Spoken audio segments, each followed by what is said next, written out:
Coming up next on Another View, should African Americans consider voting Republican in the upcoming presidential election? My guests today say yes, and they are here to explain. We'll talk with Coby Dillard, Vice President of the Norfolk Republican Party and a co-founder of the Hampton Roads Tea Party.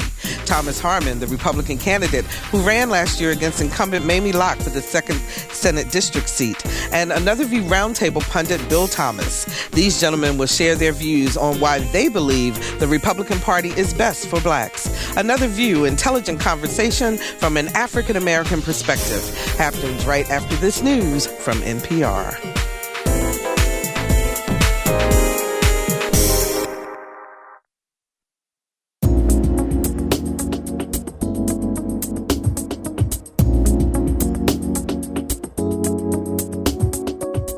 Discussing the issues and celebrating the successes of the African American community.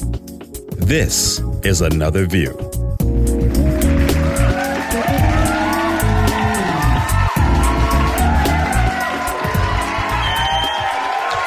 Good afternoon, everyone, and welcome to Another View. I'm Barbara Ham-Lee. I hope you are keeping cool out there and staying hydrated in this feels like 100-plus degree weather. Be safe. Before we get into our discussion about African Americans and the Republican Party, I want to pay tribute this noon to a very special woman that most of you are probably unfamiliar with, but who made a huge difference in the lives of residents living in public housing in Norfolk. Her name is Ms. Hattie Anderson, and she was a commissioner with the Norfolk Redevelopment and Housing Board. Ms. Hattie, as we affectionately called her, passed away on Wednesday.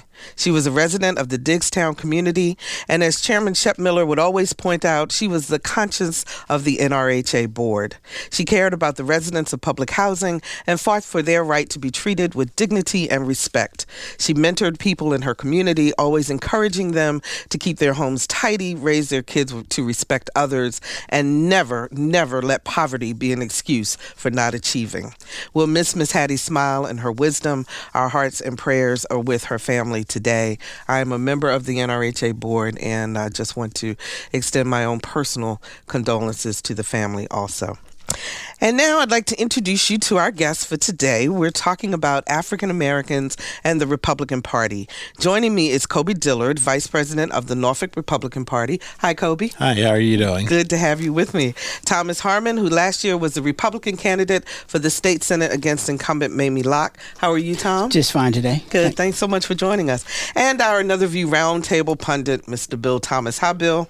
Good afternoon, everybody. He said you ought to be feeling pretty good. You got two conservatives sitting beside you today. Oh, always. Always. Gentlemen, no liberals. I want to read a quote to you, and I'd like to get your response to it. And this is from Herman Cain, who was a 2012 Republican presidential candidate. He says, quote, "African Americans have been brainwashed into not being open-minded, not even considering a conservative point of view. I have received some of that same vitriol simply because I am running for the Republican nomination as a conservative. So it's just brainwashing, and people are not being open-minded, pure and simple." Is that the deal, Coby? I think part of it is black people have become used to an entitlement society that's grown up that the Democratic Party has chose to focus on. They've chose to focus on from the standpoint of winning elections. What can we give? What can we say we're going to do for the community to try and make things better? Now, do they follow through on those promises? No, not all the time. At the same time, there's been unfortunately a lack of effort from the Republican Party to actually go into these communities and say, hey, we're here, these are our ideas, this is why you should vote for us. So it kind of goes both ways. Yes, there's been some brainwashing on the part of the Democratic Party, but at the same time, there's been very few sustained challenges from the Republican Party in some of the black communities. So, Tom, why should African Americans vote Republican from your perspective? Well, from my perspective, I think that we have to start to understand the factor that we have to be at the table in all situations. And I say that from the perspective is that the only people who lose en masse from not being at the table are the minority black communities, simply because we're all located in one bucket.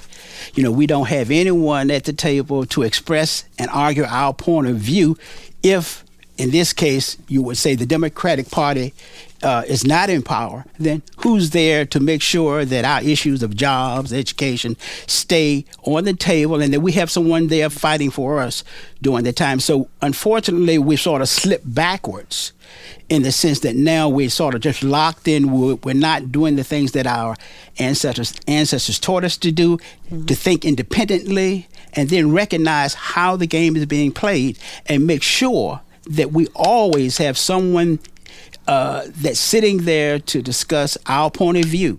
And that's one of the things that I give my Latino brothers credit for. They're understanding the process, the game itself.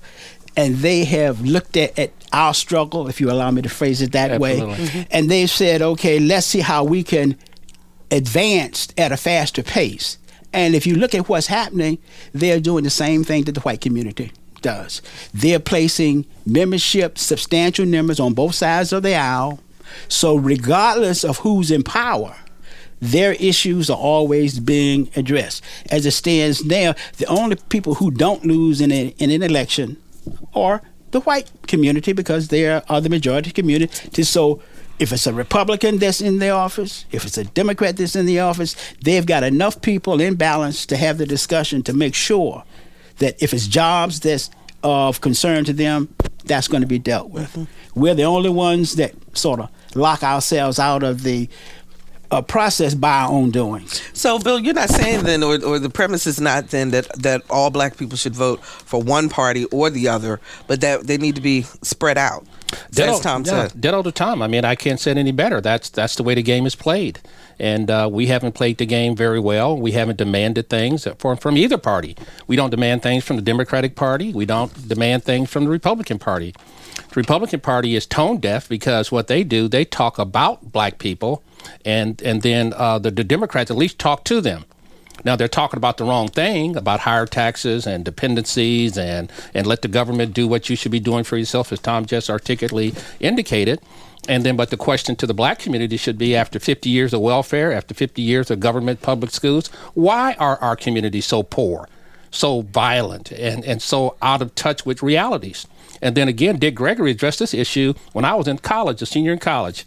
He said, if we don't learn how to play the game in a balanced, fair way, the white man is going to go get himself some new ends. He said, I'll say Negroes, but he said something else. And he said they're right across the border, and they're called Hispanics.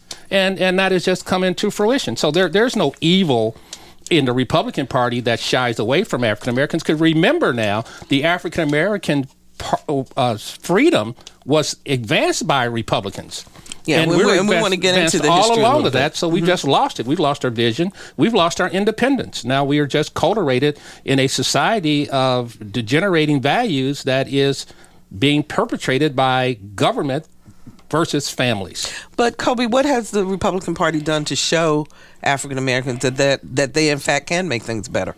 You know, we have tried to put candidates in. We've tried to go into these communities and actually say, look, these are our policies. We stand for economic empowerment. We stand for school choice. We stand for the traditional values that you hear from your pastors every single Sunday, and then go out and vote in a different direction. We've tried to have these conversations with the community, but as Herman Cain alluded to, we're not getting any response back. The response we get is, oh, you're racist. Oh, you have no idea what's going on in the communities because you're not here. There's always this wall as to why we can't get in, regardless of the fact that we've gone in, we've tried to make our positions clear and explain how they directly relate to most of the struggles that black people face today. And there's always something in the way that is either there willingly or people have put up to prevent us from actually getting our message heard.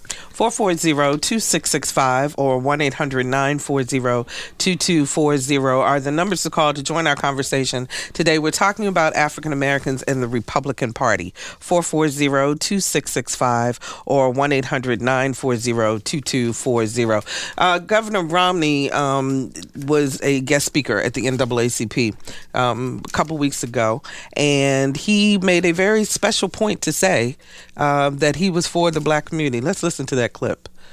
Admit to you this: if you want a president who will make things better in the African American community, you are looking at him. You take a look. He says he is the man, Bill. That's a bunch of crap. You know, and it's the same thing the Democrats tell people. The president can't do but so much. And I don't need a white man telling me what black men have told me all my life. Go to school, have some values, go to church, respect your elders, work every day that you can, do it twice as good. So this placating to the NAACP with this, I'm your man, I'm going to take care of you. As far as I'm concerned, it's a slave master telling us, go out there and work in the fields and I'm going to take care of you. What he should have been saying, go to school. I'll enforce things that'll make schools better. I'll make your communities better so they can, the government support, so that we can have charter schools, we can have vouchers. Go to work and learn a trade. We'll get some new industries going here so that you can work and go to work and do things. That's what he can do. He's not my man. He's not my father. All he is the president, and the only way that he can affect... He's not the president yet. Well, he's running for president. I'm sorry. He's running for president, and all he can do for me, lower my taxes. That helps everybody. Get people off entitlement. Talk about the things that are going to make America healthy and great again, not either black or white. So, Tom, give us the history a little bit about the Republican Party. When did African Americans make the big switch to Democrats, and why do you think that it's such a negative reaction now to Republicans? Well, I think the primary switch came around 1957, 59, during the period when Martin Luther King was in jail. Mm-hmm. And the Kennedy brothers made the call to Mrs. King and said, hey, you know, we do have these concerns about his safety, so therefore we're going to move him out. The word got out that the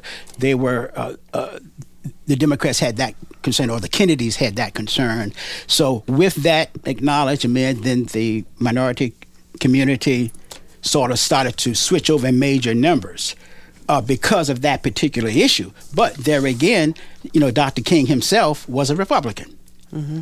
So, but is the Republican Party still the same today? In other words, are they more? Are they reaching out more to the black community? Are they doing or trying to enact legislation that will benefit the black community now? You know, I think that we have a long way to go. It's not as strong as it used to be, and that's because, you know, it's hard to convince someone who's out of a job that, you know, somebody of any particular party has your interests, you know, at heart. Mm-hmm. So I think that we're making strides, but at the same token, you know, I remember back in 1964, 68, when Jesse Jackson was knocking on the doors of the Democratic Convention saying, let me in. Right. So, I mean, blacks have had their struggles, but for me, I think that it more so resides in the fact that the philosophy that the Republicans advocate, you know, which reflects my Christian beliefs.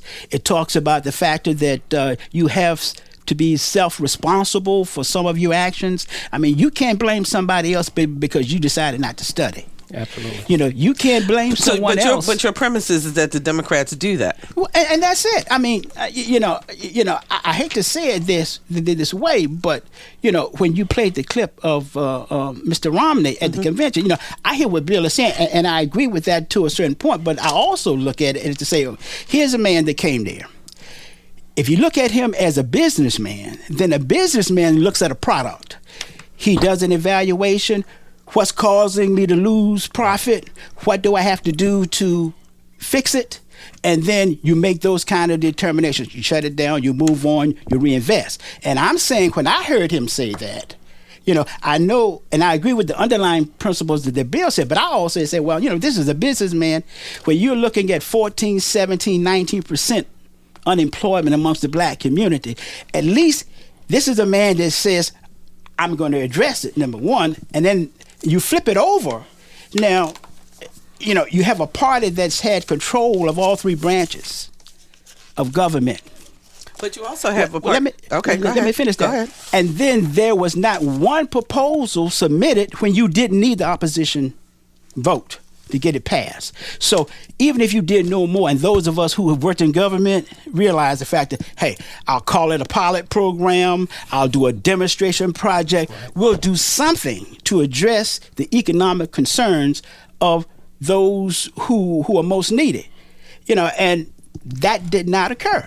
But Coby, we've got a majority Republican Congress now, and there's still no programs for jobs. We've got a majority Republican Congress and a majority Democratic Senate, and nothing can get passed. We have Republicans who are putting out specific job proposals, and they're going to the Senate and they're dying. We have Republicans in the Senate who are trying to put forth proposals and can't even get them up for a vote. If a program is lucky to make it from the House through the Senate, it comes with an automatic veto threat from the president. So it's kind of hard. The founders intended for us to have divided government, but not to the point where it's so partisan that neither side really can get anything done. I mean, what I've seen so far in government since President Obama came into office, there's no way anything can get accomplished. And even when the Democrats were in control, now you have the Republicans in control of one house, and it's essentially stopped. Bill, do you have a comment about No, this? I just agree with Tom, but what I'm saying is the fact that I'm more libertarian than Republican, but the tenets of the Republican Party is what I believe in. Lower taxes, individual responsibility, a great defense, and great infrastructure that can build and maintain the way our heritage, which has slipped when away. you talk about, okay, so let's take the lower taxes, for example. Then what happens to programs like Social Security, like Medicare, like those other things that we need taxes in order to be able to support them? They're unsustainable. All those programs are going to go bankrupt. There's no way in the world I'm going to see one dime of Social Security. I'm not going to see it. You It's don't think you're going to unsustainable. see it in your lifetime? Right now, we are borrowing 25 cents on every dollar we're spending. And the only reason that we're propping that up because the Chinese is propping it up and foreign investors and the artificial interest rates we have.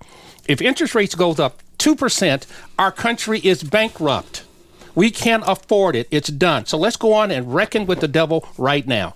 Lower the taxes because that's not our problem. Our problem is people not working. Absolutely. That's the problem. Absolutely. In the black community, that's the problem. You can walk into neighborhoods, and I lived in a neighborhood in Park Place. And when I first moved there, the first thing I saw, men not working. And then the mayor asked me, Bill, what are the 3 things wrong with Park Place or with any inner city community? I said, there's 3 things: jobs, and jobs. People have got to work. And so the Republican Party, in effect, has not done anything any different than the Democrats are done. They borrowed money. They overspent. So, see, they'll yell at a little lady who lives over in Hattie's neighborhood in Bowling Park and about us getting welfare food stamps. But then they'll tell me that the Ford aircraft carrier out there in Newport News is $1 billion over budget, and nobody's yelling and screaming. Where are the firing on that? Mm-hmm. And that's worse. So, I have little respect for our Republican leadership because they're not doing anything any different but, yelling and screaming and not talking about solutions that Tom has talked about. And all that stuff, and I hear my young man over here, the Republican parties, they don't support African-American, young, talented people like him. They don't. You don't see them. I ran a race for a delegate, the first African-American member of a state house in the entire country, Winsome Sears. I ran her campaign, and we ran it on jobs, welfare changes, and abortions, because we think there's too many in our community, so we need to do something. We need to have people living, not dying. People need to have jobs, and then people need to have an education. And we won on that. When the Republican Party told me you can't run on those 3 issues, we did, and we won.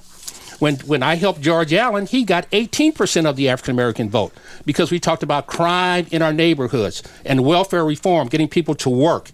Those are the tenets, not the president, not what Mr. Obama is doing, or not what Mr. Romney can do. For us, it's what we can do for them in the name of Kennedy. Not as what you can do something for your country. Okay, so Coby, then as the vice president of the Republican Party, what are you doing to get that message out that if you vote Republican, these are the things that we can do to try to change? I believe it first starts with education. We have to go to the communities and say, look, these are how our policies, the things that we believe in, directly relate to why you don't have a job, why we can help you get a job. It starts when I look at the Republican Party platform and also some things that the Tea Party have worked on. It starts from a base education. We haven't gone into these communities and talked enough so that people can actually know and discuss what our policies are. So we have to go in and say, look, this is how the Republican Party can help you get a job. This is why the Republican Party wants to keep your taxes low and how you will directly benefit from that. And in some cases, it starts with, look, here's a job program that we know about. Let us steer you in that direction. Here's a class that we can give you to help you learn how to manage your money. Let us steer you in that direction. Because even those things, although they take longer in terms of politics as to actually winning votes, when you start with the base education and teach somebody why and how these policies affect them, then ultimately, over time, their votes will begin to reflect that. Now, it doesn't happen immediately. We're talking years. But over time, generations come up, and that's really how we're going to get out of these problems. It's going to be the younger generation, as myself and people coming after me, who are going to look at where we're at now and say, okay, this is unsustainable. But you're in a leadership position for the Norfolk Republican Party. Are you guys doing that? Yes, we are doing that. You're actually going into the communities now and working? We're going into the communities. We've done a couple events together. Mm-hmm. They've both been very fun, by the way. And it falls on me and other Republicans to actually go to these communities and say, hey, this is what we're doing. Now, when we do that, there is blowback. Unfortunately, some of that blowback we have earned. I was going to say that when we were at the Act Now Empowerment community forums together, and when you would speak on occasion, there would be booing. Mm-hmm. And you heard booing in the NAACP group. How do you get past that in order to get your message out? We continue to push the message. I feel that, and Mr. Harmon and Mr. Thomas may disagree with me, I feel that's something we've earned from not going to these communities consistently over time and engaging them. So yes, we've earned that booing, and we have to just keep going. We keep going, we keep talking the message, and yes, there are going to be people who disagree, who boo, who don't want to hear it, but then there are people, even after the event in Portsmouth, people came up to me and said, I don't agree with what you're saying, but you've given me some things to think about. And that's really where it starts. Let us give you the opposite view. Let us give you why we believe what we believe. Hear it from ourselves instead of what gets filtered through the media, and then make a decision based on it. 440-2665 or 1-800-940-2240. Give us a call. Let us know, particularly if you're African American. Have you even thought about perhaps voting Republican or taking a serious look at the Republican agenda? 440-2665 or 1-800-940-2240. I'm curious, Tom, from a personal perspective, have you always voted Republican? And if not, what made the switch for you? I've always voted with Republicans. So, okay. It wasn't anything new for me. I've got a family history that dates back to the 1800s, where we have... there you go. My grandfather was a Republican. My uncle was a Republican. So I'm not unfamiliar. But let me ask you this then. Did you take a look at the Democratic Party? Did I take it? Well, because you're talking about family history. Yeah. Part of the complaint is that African Americans overall vote Democratic because that's what we've always done. Okay. Well, let me sort of explain it to you this way. Of course, you can imagine that 98% of my best friends are Democrats. Okay, and one of the ways that I gauge my message is by the regular dialogue that we have around the same issues that we've been talking about, especially the way Bill has, addressed them in terms of the problems and what we need to do in terms of being self-sufficient. Those arguments, my friends agree with. Mm-hmm. with me on that. Good point. So the question is, I reaffirm my position, but then they have to question their position. And when I ask them, well, why are you a Democrat? I haven't gotten a response back yet. Yeah, but you can tell them why you are a Republican. But I can tell them why I am a Republican, and I can cite the creed, and I can cite the tenets as Bill has adequately addressed there, and those beliefs that I was raised upon. When I grew up, my mother raised us that there was one basic requirement to taking care of yourself and your family, and that was that whatever you did, it had to be legal. As long as it was legal, do it. If it was, carrying coal, whatever it took, kerosene. I worked in the shipyard. I worked at the paper mint. Mm-hmm. So I've done an array of jobs just to take care of my family. So as long as it is legal, it works. It works for me, and I work 2 or 3 jobs to provide. Mm-hmm. So it's just a matter of what you want, and I don't want any political philosophy that suggests that I should rely on another man to plot my course.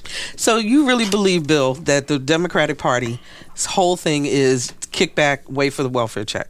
No, is that what you're saying? No. It's a emphasis on doing somebody else doing what you should do. It's too much government.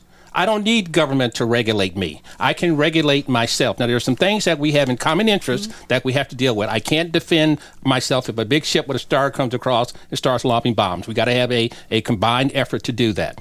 There's some water things. We have to treat the water. We have to have transportation. But for all these other things like education and health care and all that stuff, that is not the government's business. That is my individual responsibility. But let me play devil's advocate for just a moment, because you are also a middle-class person who can probably afford to take care of your own education, to take care of your own. That's not a valid answer, because Tom just said you do everything legal you can to take care of your family. That's your responsibility. Don't throw that back at me. Then you need to go get another job. You need to go do something. You need to have the family that you can afford. That's not my business. That's your business. So you don't think there's any safety net that the government needs to provide? Oh, absolutely. For the least of us? I didn't say that. I think there's older people that you need to take care of. There's the infirm. There's people that don't have good sense. I mean, you have to have that for the common good. Mm-hmm. But for a healthy, able-bodied person to go out here, and you see it all the time, taking all these entitlements, it's insane. I don't believe in public schools. I believe that should be a community thing or a church thing. Churches should provide education if you can't find it anyplace else. If you're just joining us, we're talking about African Americans and the Republican Party with Coby Dillard, Vice President of the Norfolk Republican Party, Thomas Harmon, a former Republican candidate for the Virginia State Senate in the 2nd District, and the Another View Roundtable pundit, our favorite Mr. Bill Thomas. Let's see. Romeo joins us from Norfolk. Hi, Romeo. You're on the air. Yes, I'm here. Hi, you're on the air. Yeah, thank you. How you doing? Okay. Yes, I've been listening to the conversation, and I just got my citizenship. I'm from Liberia, West Africa originally, and I've been following the U.S. politics. And recently, since Obama became president, all I've seen is the Republican Party doing whatever they can do to stop whatever policies or whatever bills he's trying to pass through the House. And that, for me, just sends a negative feedback to me to say, well, they just don't want him to succeed. So for me to give it a second chance, like look at the Republican Party in another way, other than people who would do anything, even if it's at the detriment of the American people, just to make sure one party doesn't succeed. I mean, that alone sends a negative, view to me for me to even give them a second chance, to look at them and say, they mean well. Okay, let's get a response from our panel. Thanks for calling, Romeo. We appreciate it. Bill, he's saying, they're just trying to stop Obama. He's wrong. I mean, Mr. Obama sends his children to the best private schools in the world. He went to the best private schools in the world. Mr. Obama and his family, I applaud him. I applaud him for getting elected. I voted for him because I thought he was a better candidate. But I applaud him for what he's done. What I don't applaud him for now is all of this government. He said he was going to change things. He was going to cut things and deal with things. That hasn't happened. It is not my responsibility to do for you. Don't tax me. Tax me for the essential needs and then leave me alone. Tom?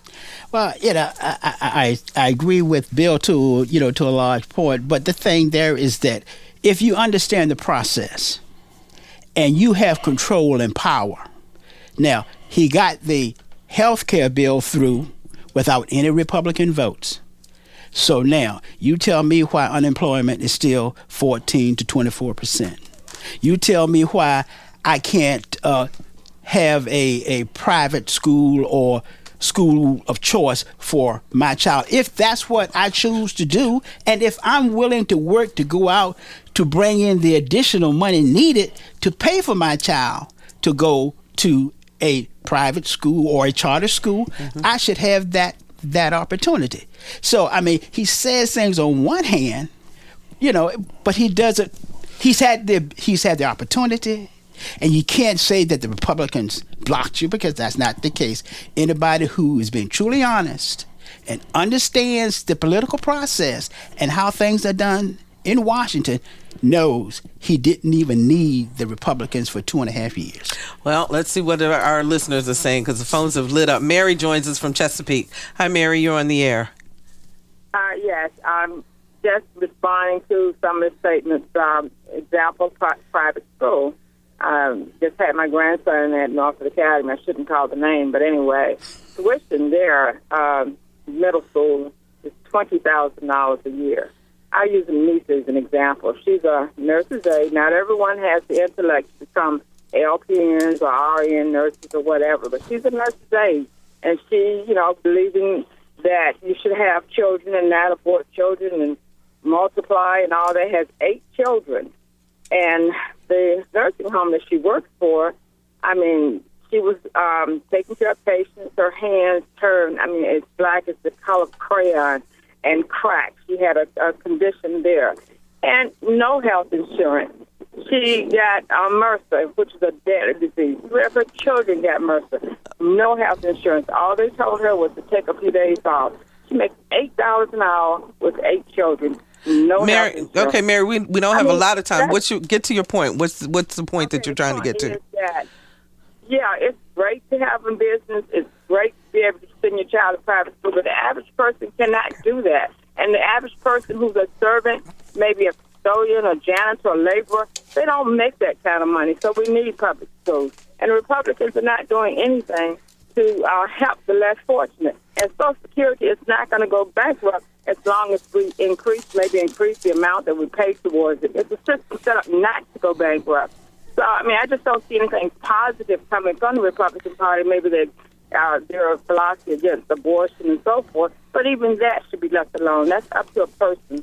God gave us all free will. Okay, Mary, thank you for your call. Let's get a response from our panel. Coby, I'll come back to you. Let's talk about public schools. There are some people for whom public schools will always be the only option, even with school choice, even with voucher systems. There are some people for whom public schools are it. That's all they're going to have. This scenario sounds like it could well be one of them. For those, we do have a responsibility under our social contract to actually look at public schools and say, okay, how can we fix these? And a lot of this does come with funding, but it does also come with some degree of parental responsibility as well. If I'm listening to this lady's situation, if I'm making $8 an hour, even given what the Bible says about being fruitful and being fruitful and multiplying, at some point I have to say to myself, okay, I can't afford this. And there's a level of personal responsibility that has to kick in, where you have to say, okay, at what point am I living beyond my means? At what point does the safety net, as it's called, begin to become my prop up? And that's something each individual has to answer for themselves. But at the same time, when we look at public schools, there is a responsibility for us to actually go in and try to make those better, try and get our classroom sizes down, try to get more funding, because there are some people, public schools are it. That's all they're going to have. We can't completely neglect their education, but at the same time, we do have to offer something better as well. Okay, Bill? I don't agree with any of that. When I was growing up, probably Tom and I are the same age, the best education that I received was in my church.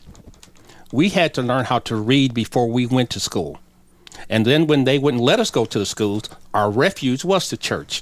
It was something that the community, and I applaud the lady, I guess she said her daughter, I applaud her. She can have 20 kids as far as I'm concerned. And if she's working as hard as she's working, then I think that you help the deserving.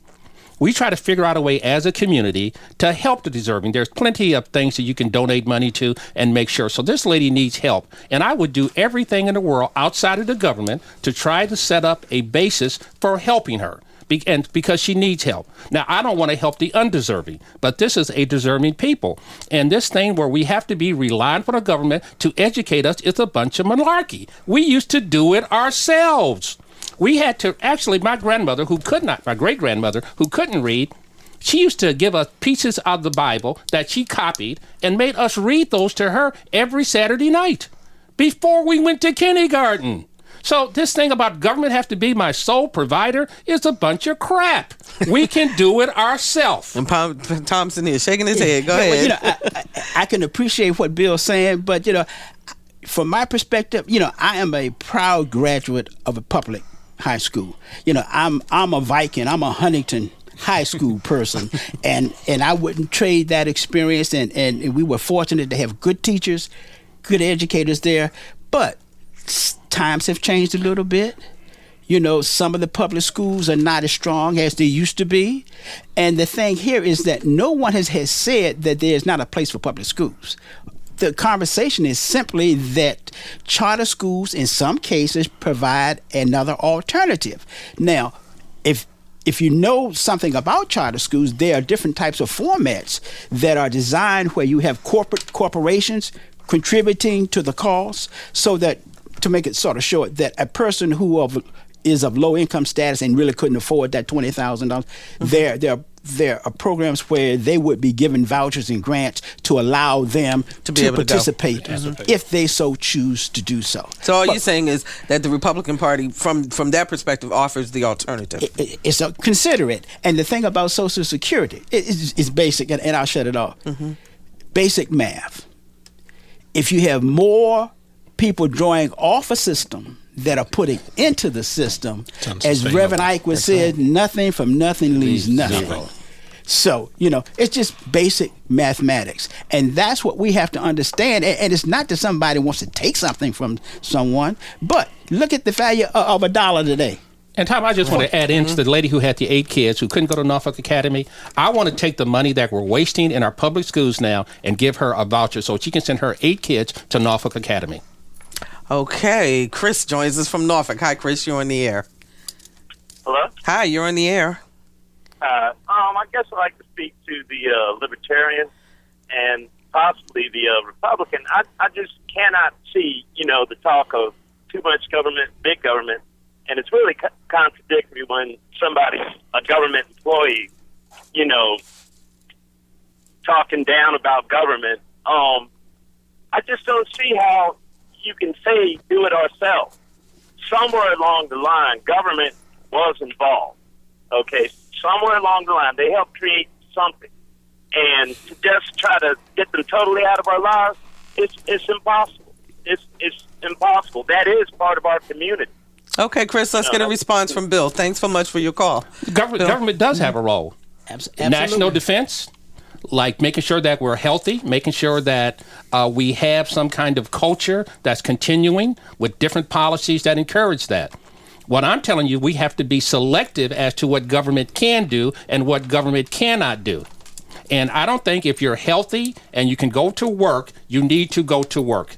I think that we kind of give up and throw our hands up in the air, and I'll disagree with Tom to a degree because I am a university administrator. I'm also on the board of a university for the last 14 years.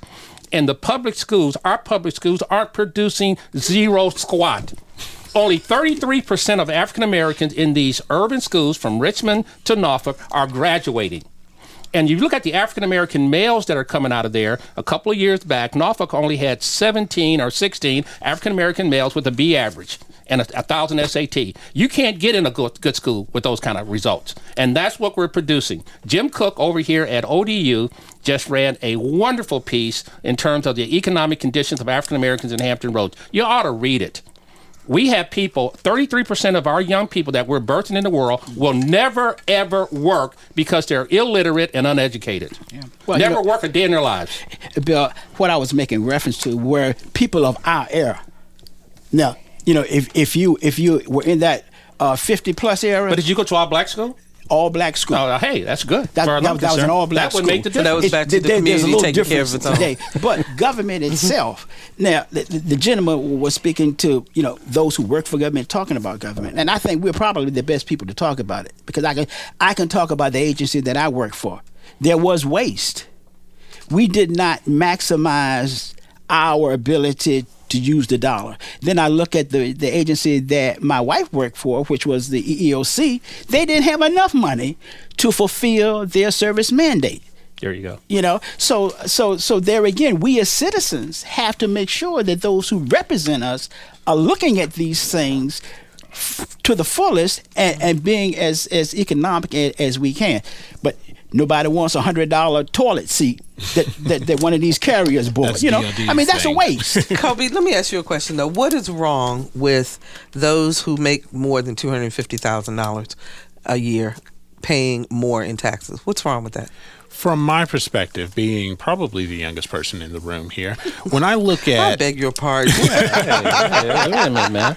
When I look at the president saying, people who make more than $250,000 a year paying more in taxes, I have a relatively good job. I'm also in college. I'm a veteran, and I want to be successful in my life. There is a drive for me as a man to provide for my family and to be successful. But if you're telling me that if I start a business and make it through the mountains of regulation to do that, once I hit a certain income amount, more of my money is going to be taken from me. For me, I'm looking at that and I say, well, why should I do that? Why should I put myself in a position where my success at a certain point is going to be penalized? And I believe that's how a lot of... But but also, if you put yourself through that business and you start that business and you learn all the ways to protect your money and so forth, you don't think that it is your responsibility, as Bill has been talking about, and all of you all have been talking about, this whole responsibility of taking care of your own. Isn't not your responsibility to give more back so that those who can't make it will have some sort of a safety net? It is my responsibility to give more back, and I can do that by donating to charities, by giving young black men and young black women, single parents, scholarships. There are plenty of ways for me to do that before the government comes and says, okay, I'm going to take this. There's a difference between us providing for the common welfare and the government trying to provide that for themselves. That's not the proper role of government, and I think we all are aware of that. Okay, let's go to Betsy in Chesapeake. Hi, Betsy, you're on the air. Hello there, Barbara. How you doing? Okay. And hello, panel. How are you? Hey, Betsy, how are you? We've only got about 5 minutes, Betsy, so let's get to it. Dear Bill, I just love listening to you, and then I go nuts. Oh, okay. Are you single? Okay. You talk a lot about Social Security and Medicaid and Medicare and the new Obamacare, and you talk about how it's, we ought to be able to do this on our own, and we shouldn't have to, pay taxes for schools, et cetera, et cetera. But you never talk about the subsidies they give the big oil companies. Yes, I did.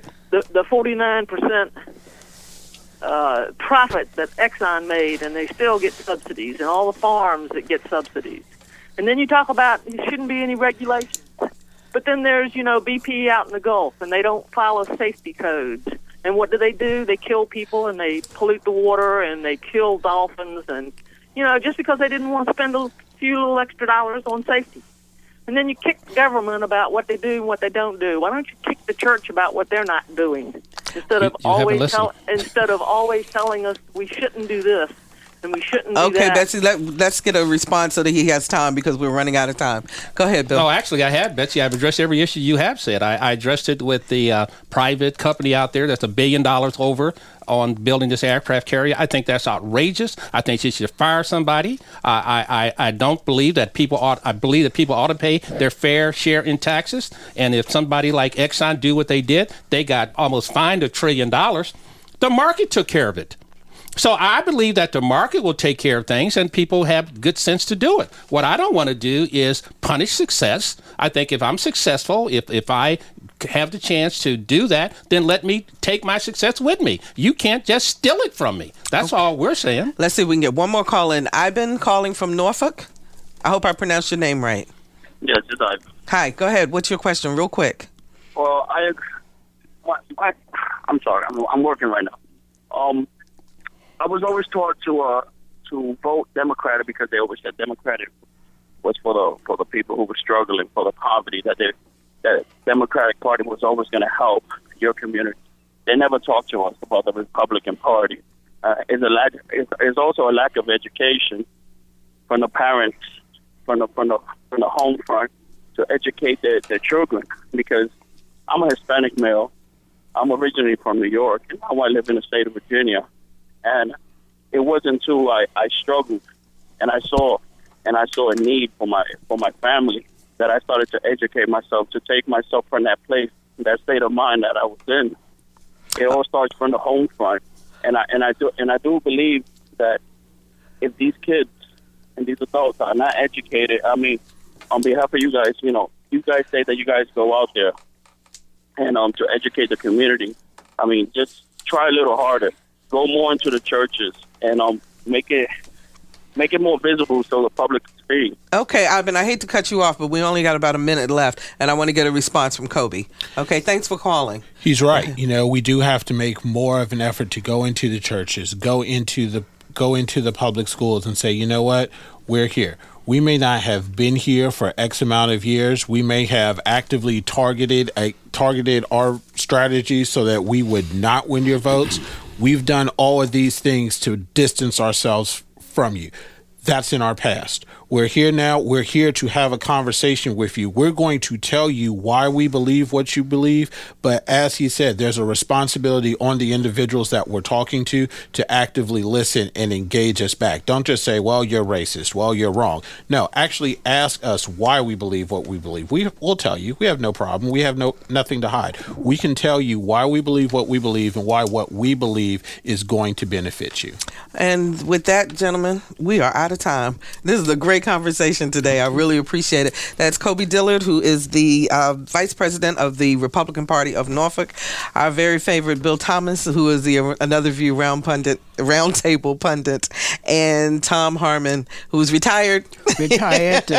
And very, very active in the community and a lifelong Republican. Yes. Thank you so much for joining us. And as we go to our break, we want to play a little bit of the theme song from Moving On Up in remembrance of Sherman Hemsley, who played George on that hit series.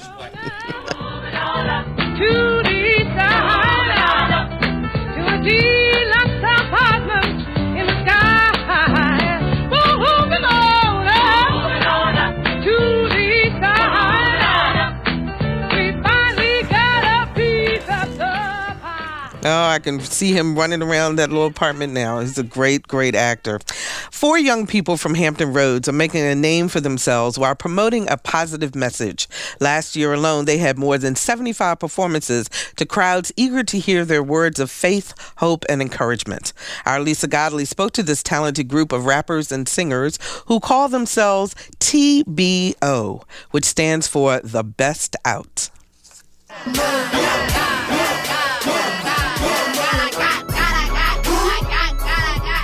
For 21-year-old Josh Leviste and 22-year-old Centerio Braxton, life is good.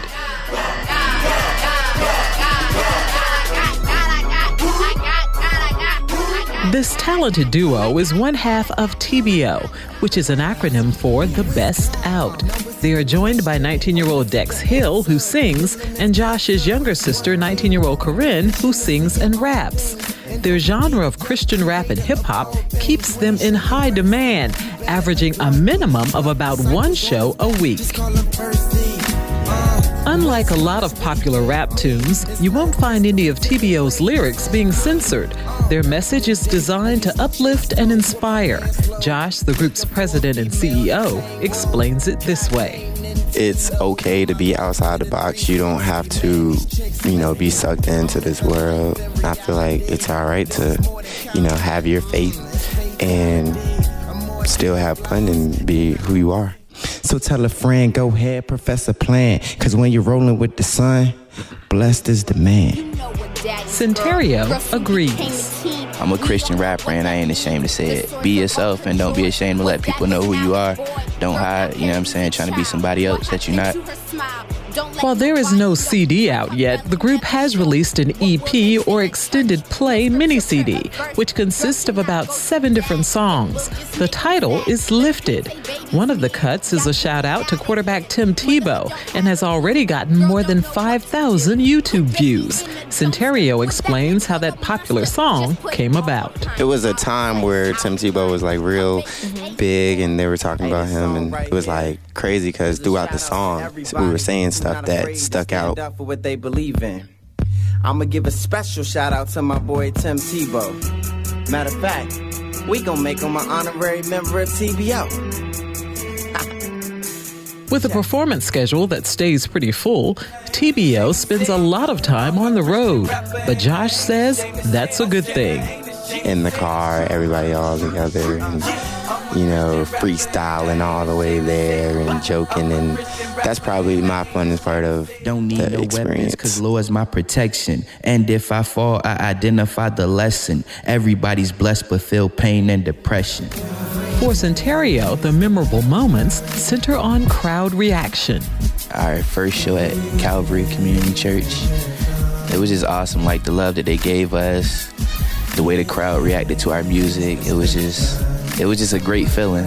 It's always a great feeling when you're putting out good music and then like you see how the crowd react to it. I don't know. I just felt like, yeah, I'm already here. TBO's ultimate goal is to be a positive influence on young people on a global scale. We still have music that you can listen to. You know what I mean? You can ride around, just bump it. It's not like what you're hearing today, but it is in a way, but we're actually talking about something positive, not out here talking about negative stuff. It's uplifting music, good music. I would love to see a TBO CD in everybody's house. For Another View, I'm Lisa Godley. Girl cannot go to dad. It will just make him sad. And in full disclosure, two of the group's members are the children of Will Leveist, who is one of our roundtable participants. Time now for things to view and do in the Hampton Roads. You will be my Saturday love. Join the family networking conversation featuring Ms. Betty Wade Coyle, who will discuss why family matters in protecting children. The event is tomorrow, Saturday, July 28th at 1 at Maury High School, Shirley Avenue in Norfolk. It's free and all are invited. The Hurrah Players present Footloose, a live stage production of one of the most explosive musicals in recent memory. Footloose celebrates the wisdom of listening to young people and guiding them with a warm heart and open mind. You can catch the show tonight at 7, Saturday, July 28th at 3, or Sunday the 29th at 3 at the TCC Roper Performing Arts Center. Tickets are available. Call 627-5437 to find out more. It's free admission weekend at the Peninsula Fine Arts Center, or PFAC, August 4th and 5th. Come and tour the PFAC galleries and experience the Hands-On for Kids Gallery. PFAC is located on Museum Drive in Newport News. Call 596-8175 for more information. Village Church and Mothers Raising Sons are holding an event called 5 Seconds to Live, a special faith-based discussion making event to empower youth ages 7 to 17 and their parents. It's Saturday, August 4th from 10 until noon at Village Church, Indian River Road in Virginia Beach. Call 416-0090 for details. These and other events are on our website, anotherviewradio.org. And while you're there, sign up for our eView newsletter, a once-a-week reminder of upcoming programs. We really appreciate you all joining us today and want to say a special shout out to Liz Ashley Taylor. We call her Zash. Today's her last day with us. She's an intern working with Another View, and we really wish her well. Thanks so much for joining us. For producer Lisa Godley, audio engineer Perry Smith, Liz Ashley, who answered our phones, I'm Barbara Ham Lee. I hope you all would join us again next Friday at noon for Another View.